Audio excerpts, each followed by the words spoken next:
Avec nous, alors pendant qu'on va chercher votre prix, je vais aller le faire. Quand même, j'ai une question, moi. Mais pourquoi ce nom? Il m'a piqué ma question. Merci, bonsoir à tous, merci d'être venus.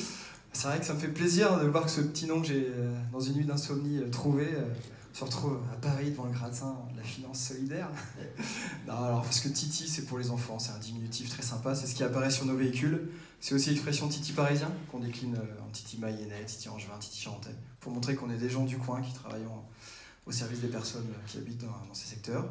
Et puis c'est une fleur, le logo, voilà, c'est assez universel. Et puis un petit jeu de mots personnel sur le Floris. Voilà. Bon, et ça, on ne saura pas pourquoi, mais ça ne nous regarde pas. Venez, regardez votre prix. Alors, Eric Lombard, lui, avait une autre question, parce que c'était la question qu'il voulait vous poser. Oui, parce que c'est un magnifique projet. Quelles sont, s'il y avait une difficulté que vous avez rencontrée sur laquelle vous souhaiteriez qu'en quelque part dans l'environnement, on puisse améliorer les choses, vous avez une proposition à nous faire? Alors, il est vrai que les 5 premières années ont été très difficiles pour trouver des financements.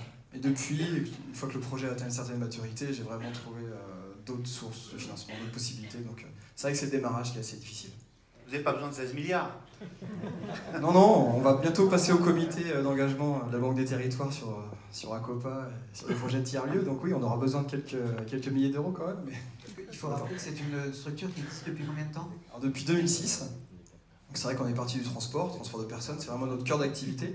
Ce que ne dit pas le reportage, c'est qu'on est 175 salariés associés, bientôt 200. Donc on fait aussi une acculturation dans nos entreprises sur des salariés qui sont à temps partiel, qui gagnent moins que le SMIC, voilà, enfin qui sont sur un taux horaire proche du SMIC. Donc voilà, on développe le co-entrepreneuriat aussi auprès de ces publics, ces personnes, souvent des personnes en situation de précarité. Voilà, ce que je voulais dire aussi, c'est que l'ESS en France, c'est 10% d'activité.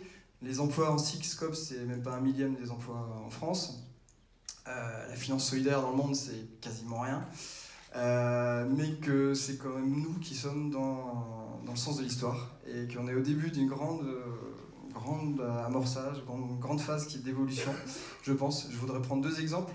C'est les femmes en politique, voilà, le droit de vote en 1944, la parité simplement sur la liste municipale en 2013, et là en 2020 il va y avoir un nombre d'élus femmes qui va être énorme. Par exemple, à la mairie de Nantes, il n'y a que des candidates, il n'y a pas de candidats.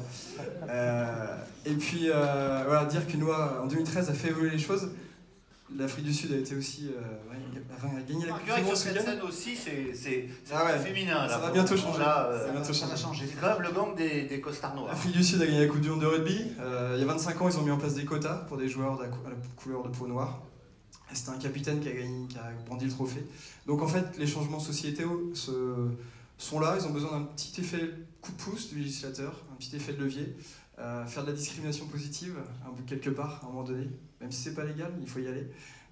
Et je pense que du coup, il y a des projets, il y a des territoires qui sont dynamiques, il y a plein de choses, c'est dans l'air du temps, il y a plein de citoyens qui veulent s'engager. Donc il faut soutenir ça, et donc Finansol est un bon acteur pour faire vivre cet écosystème. Et nous, on en a bénéficié en 2016, puisqu'on a pu faire une levée de fonds de 900 000 euros. Et c'est pas fini, parce qu'on a plein d'autres projets, comme vous avez pu voir, le reportage était un petit peu court, mais on a des projets de tiers-lieux, de restauration, l'habitat senior. En fait, c'est des maisons partagées. Le reportage ne le dit pas, mais c'est vraiment développer des concepts de maisons partagées. Voilà. Merci beaucoup.